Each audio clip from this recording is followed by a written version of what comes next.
ఒక్కసారి మనం early 2000s వెళ్దాం. ఆ రోజుల్లో మన చేతిల్లో ఒక కీప్యాడ్ ఫోన్ ఉంటే అదొక పెద్ద success. And even keypad phone మాత్రమే కాదు, ఆ రోజుల్లో మనం వీడియో గేమ్స్ ఆడాలంటే కూడా బయట షాప్స్ నుంచి సీడీని అయితే రెంట్కి తీసుకొచ్చి గేమ్స్ అయితే ఆడుతూ ఉండేవాళ్ళం.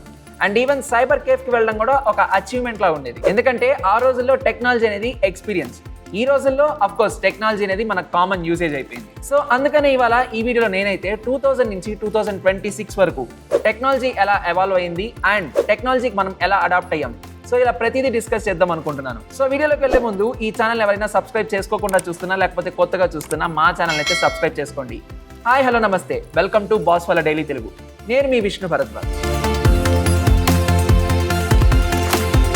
ఎర్లీ 2000s మనం కంప్యూటర్ అనేది డైలీ యూసేజ్కి అయితే వాడేవాళ్ళం కాదు. అండ్ ఆ రోజుల్లో కంప్యూటర్స్ అవైలబిలిటీ కూడా చాలా అరుదుగా ఉండేది. మోర్ ఓవర్ మనకు ఆ కంప్యూటర్స్ అనేవి ఆఫీసెస్లో లేకపోతే స్కూల్స్లో లేకపోతే ఇంటర్నెట్ కేఫ్లో మాత్రమే ఉండేది. అండ్ ఆ రోజుల్లో కంప్యూటర్ సైజ్ కూడా చాలా డిఫరెంట్గా ఉండేది. మన డెస్క్టాప్ వచ్చేసి ఆల్మోస్ట్ మన ఇంట్లో ఒకప్పుడు ఉండే కలర్ టీవీ సైజ్లో ఉండేది. అండ్ సిపియూ వచ్చేసి చాలా పెద్ద బాక్స్ వచ్చేది. అండ్ వన్స్ ఒకసారి మనం ఆ సిస్టమ్ ఆన్ చేశాక మన డిస్ప్లే మీద విండోస్ ఎక్స్పీకి ఒక సౌండ్ వచ్చేది. ఆ సౌండ్ని కూడా ఆ రోజుల్లో సెలబ్రేట్ చేసుకునే వాళ్ళం. ఎందుకంటే ఆ రోజుల్లో టెక్నాలజీ అనేది మనకు ఒక ఎక్స్పీరియన్స్ లాంటిది. అండ్ స్లోగా కంప్యూటర్స్ అవైలబిలిటీలోకి వచ్చాక ఎర్లీ 2000s ఇంటర్నెట్ యూసేజ్ కూడా గ్రాడ్యువల్గా పెరుగుతూ వచ్చింది. ఈ రోజుల్లో మనకు ఇంటర్నెట్ అంటే బ్రాడ్బ్యాండ్ మరియు ఫైబర్ నెట్ ఇలా చాలా వచ్చేసాయి.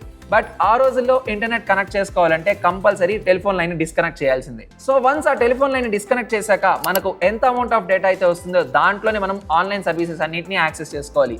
అది గూగుల్లో బ్రౌజింగ్ కావచ్చు లేకపోతే ఆన్లైన్లో టికెట్ బుకింగ్ కావచ్చు. వన్స్ ఈ రెండు మనకు అవైలబిలిటీలో లేవు అంటే కంపల్సరీ సైబర్ కేఫ్కి వెళ్ళి 1 hour సిస్టమ్కి మనం దాదాపు 10 రూపీస్ లేదా 15 రూపీస్ చెల్లించి మనకు కావాల్సినటువంటి అవసరాలను అయితే ఆ రోజుల్లో మనం చేసుకుంటూ ఉండేవాళ్ళం సిస్టమ్ ద్వారా. ఈ రోజుల్లో అంటే మనకు మ్యూజిక్ వినడానికి ఆల్మోస్ట్ స్పాటిఫై, జియో సావన్ ఇట్లాంటి వేరియస్ అప్లికేషన్స్ వచ్చాయి. బట్ ఆ రోజుల్లో మనం ఏదైనా సాంగ్ వినాలన్నా కంపల్సరీ మన మెమరీ కార్డ్ లేదా ఐపాడ్స్ని అయితే మెయింటైన్ చేస్తూ ఉండేవాళ్ళం.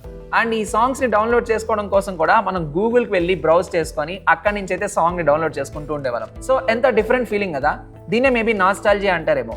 ఆ రోజుల్లో ఇంటర్నెట్ యూసేజ్ కావచ్చు, సిస్టమ్ యూసేజ్ కావచ్చు, ఎవ్రీథింగ్ ఇలా ఉండేది. బట్ ఈ రోజుల్లో టెక్నాలజీ లేకుండా మనకి ఒక రోజు కూడా గడవడం చాలా కష్టంగా ఉంది. అండ్ ఇది మాత్రమే కాదు, హార్డ్ డిస్క్ ఆ రోజుల్లో 20 GB ఉంటే ఒక సెక్యూర్డ్ ఫీలింగ్ ఉండేది. అండ్ హార్డ్ డిస్క్ సైజ్ కూడా కంపారిటివ్లీ చాలా పెద్దగా ఉండేది.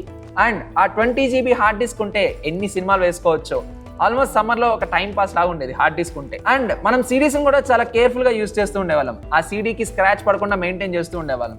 బట్ ఈ రోజుల్లో మనకు ల్యాప్టాప్స్లోనే ఆ సీడీ డ్రైవ్ అనేది కూడా లేకుండా అయిపోయింది. ఎందుకంటే మనకు ఈ రోజుల్లో స్టోరేజ్కి pen drive, SSD, hard disk ఇలాంటివి వేరియస్ ఆప్షన్స్ వచ్చేసాయి. కానీ ఆ రోజుల్లో స్టోరేజ్ అనేది లిమిటెడ్, బట్ అటాచ్మెంట్ మాత్రం అన్లిమిటెడ్గా ఉండేది. అండ్ వీటన్నిటికీ మించి first keypad mobile.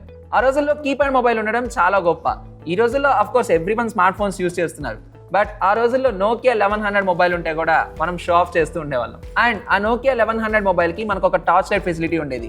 And more over దాంట్లో స్నేక్ గేమ్ ఉండేది. ఆ గేమ్ ఆడుతూ కూడా మనం చాలా ఎంజాయ్ చేసేవాళ్ళం. అండ్ ఆ రోజుల్లో ఎవరికైనా టెక్స్ట్ పంపించాలంటే కూడా మనం 160 words లోపల పంపించేవాళ్ళం. సో 160 words లోపల మనం ఎంటైర్ మెసేజ్ ని డెలివర్ చేయాలి. అండ్ ఆ మొబైల్స్కి అయితే బ్యాటరీ 4 to 5 days వచ్చేది. సో మనకు ఛార్జింగ్ టెన్షన్ కూడా ఉండేది కాదు. అండ్ ఆ మొబైల్స్కి ఆ రోజుల్లో కాలర్ ట్యూన్ పెట్టడం కూడా చాలా పెద్ద అచీవ్మెంట్గా ఉండేది. బట్ ఈ రోజు మనకు ఫ్లాగ్షిప్ మరియు ప్రీమియం మొబైల్స్ వచ్చేసి ఎవ్రీడే ఆఫ్ కోర్స్ చార్జ్ చేస్తూ ఉన్నాం. అండ్ ఆల్మోస్ట్ మన డేలో హాఫ్ ఆఫ్ ది డే మనం మొబైల్తోనే స్పెండ్ చేస్తూ ఉన్నాం. అండ్ ఈవెన్ గేమింగ్ కూడా, ఆ రోజుల్లో గేమింగ్ కూడా ఒక బ్యూటిఫుల్ ఎక్స్పీరియన్స్ అనే చెప్పాలి. ఈ రోజు మనం ఆడుతున్నటువంటి games of course high level గ్రాఫిక్స్తో అయితే వస్తున్నాయి. అండ్ ఆఫ్ కోర్స్ ప్రతి ఒక్కరు ఈ హై లెవెల్ గ్రాఫిక్స్ గేమ్స్ ఆడడానికి చాలా ఇష్టం అయితే చూపిస్తూ ఉన్నారు. బట్ ఆ రోజుల్లో గేమ్స్ ఆడాలంటే కంపల్సరీ మనం ఇంటర్నెట్ షాప్కి వెళ్ళేవాళ్ళం. అండ్ ఇంటర్నెట్ షాప్లో ఒక 10 రూపీస్ పే చేసి 1 hour పాటు వైసిటీ ఆడొచ్చు లేదా రోడ్ ర్యాష్ ఆడొచ్చు. ఇలాంటి గేమ్స్ ఆడుకోవడం కూడా చాలా ఫన్నీగా అనిపించేది. సో ఈ రోజుల్లో మనం గేమింగ్ అంటే గ్రాఫిక్స్ చూస్తున్నాం. బట్ ఆ రోజుల్లో మనం ఆ వైసిటీ మరియు రోడ్ ర్యాష్ గేమ్ ఆడాలంటే కూడా కంపల్సరీ మనం ఇంటర్నెట్ షాప్కి వెళ్ళడం కోసమైనా ఆ 10 రూపీస్ని జాగ్రత్తగా సేవ్ చేసుకొని ఆ 10 రూపీస్తో 1 hour అయితే యూస్ చేసుకుని ఆడుకుంటూ వెళ్ళేవాళ్ళం. బట్ స్లోగా మనకి ప్లే స్టేషన్స్ కూడా అవైలబిలిటీలోకి వచ్చేసాయి. బట్ గేమింగ్ అనేది ఆ రోజుల్లో ఒక వండర్ఫుల్ ఎక్స్పీరియన్స్ లా ఉండేది. బట్ ఇలా గ్రాడ్యువల్గా టెక్నాలజీ అయితే డెవలప్ అవుతూ వచ్చింది. బట్ అలాంటి టైంలో టెక్నాలజీలోనే ఒక కొత్త రెవల్యూషన్ తీసుకొచ్చింది ఫేస్బుక్. ఎందుకంటే ఫేస్బుక్ వచ్చిన కొత్తల్లో దాన్ని చాలా మంది ఎంతగా యూజ్ చేసేవాళ్ళంటే ఆల్మోస్ట్ దాంట్లో ఒక ప్రొఫైల్ పిక్ చేంజ్ చేయడం కూడా ఒక సెలబ్రేషన్ లా ఉండేది. అండ్ మనం పెట్టిన పోస్ట్ కి ఒక లైక్ వచ్చిందంటే చాలు, ఆ రోజుల్లో చాలా ఆనందంగా ఫీల్ అయ్యేవాళ్ళం. అండ్ ఇన్ కేస్ మనకు కనుక కమెంట్ వచ్చిందంటే అఫ్ కోర్స్ నెక్స్ట్ దానికోసం ఫోటో షూట్స్ కూడా ప్లాన్ చేసుకుంటూ ఉండేవాళ్ళం. అండ్ ఇలా ఫేస్బుక్ అయితే మెసేజింగ్ ఎన్వైరన్మెంట్ లో ఒక రెవల్యూషన్ తీసుకొచ్చింది. అండ్ ఫేస్బుక్ లో ఆ రోజుల్లో ఇంకొక కొత్త గ్రేట్ అడ్వాంటేజ్ ఏంటి అంటే ఎవరిదైనా మనకు ఫర్ ఎగ్జాంపుల్ బయట ఫ్రెండ్స్ ప్రొఫైల్ తెలిసిందంటే వాళ్ళతో కూడా మనం కనెక్ట్ అవ్వచ్చు. సో ఇలా ఫేస్బుక్ లో ప్రొఫైల్ పిక్ చేంజ్ చేయడం కావచ్చు, పోస్ట్ చేయడం కావచ్చు, ఈవెన్ మన మ్యూచువల్ ఫ్రెండ్స్ లిస్ట్ చూసుకుంటూ కూడా మనం ఆ రోజుల్లో అయితే బాగా ఎంజాయ్ చేసేవాళ్ళం. బట్ స్లోగా వాట్సాప్ ఎరా వచ్చేసాక మెసేజింగ్ అనేది ఇంకా సింపుల్ అయిపోయింది. అండ్ ఇప్పుడు కెమెరా విషయానికి వద్దాం. ఈ రోజుల్లో మనం చాలా మంది కెమెరాని చూసే ఫోన్ కొంటున్నాం. బట్ ఆ రోజుల్లో ఉన్న కెమెరాకి జస్ట్ 2 మెగాపిక్సెల్ ఫెసిలిటీ మాత్రమే ఉండేది. డిస్ప్లే సైజ్ చిన్నగా ఉన్నప్పటికీ ఆ 2 మెగాపిక్సెల్ కెమెరాతో తీసిన ఫోటోని మనం డీపీగా పెట్టుకునే వాళ్ళం. సో ఒక్కసారి ఇలా ఆలోచించుకుంటే టెక్నాలజీలో ఎంత చేంజ్ వచ్చేసింది కదా. అండ్ దాంతోపాటు మనం కూడా గ్రో అవుతూ వచ్చి దానికి అడాప్ట్ అయిపోయాం. సో ఒకప్పట్లో 2G ఉండేది, ఈ రోజుల్లో of course 4G 5G. And ఇప్పట్లో మనం ఆన్లైన్లో స్ట్రీమింగ్ చేయవచ్చు, ఇంట్లోనే కూర్చొని ఆన్లైన్లో షాపింగ్ చేయవచ్చు.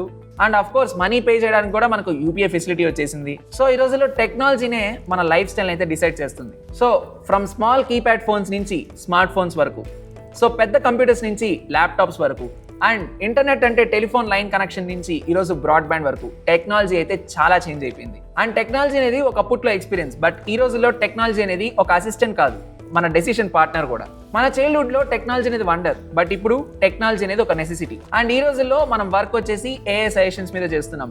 ఆల్మోస్ట్ స్మార్ట్ హోమ్ గ్యాడ్జెట్స్ వచ్చేసాయి. అండ్ ఈవెన్ మన వర్క్ ఫ్లోన్ కూడా ఆటోమేట్ చేయడానికి చాలా టూల్స్ అయితే మార్కెట్లో అవైలబిలిటీలోకి వచ్చాయి. సో ఇలా అయితే టెక్నాలజీ చాలా గ్రాడ్యువల్ గా డెవలప్ అయింది. సో కమెంట్లలో ఇప్పుడు మీరు చెప్పండి, మీరు ఫస్ట్ యూస్ చేసినటువంటి కంప్యూటర్ మీకు ఇంకా గుర్తుందా? And even your first mobile phone and present ఏం యూస్ చేస్తున్నారు? సో ఈ నాస్టాల్జియా కనుక మీకు నచ్చినట్లయితే కంపల్సరీ ఈ వీడియోని మీ ఫ్రెండ్స్కి అయితే షేర్ చేయండి. అలానే ఇన్ఫర్మేషన్ నచ్చినట్లయితే ఒక లైక్ చేయండి. అండ్ మా ఛానల్ అయితే సబ్స్క్రైబ్ చేసుకోండి. బాస్ వాలా, బీ ద బాస్.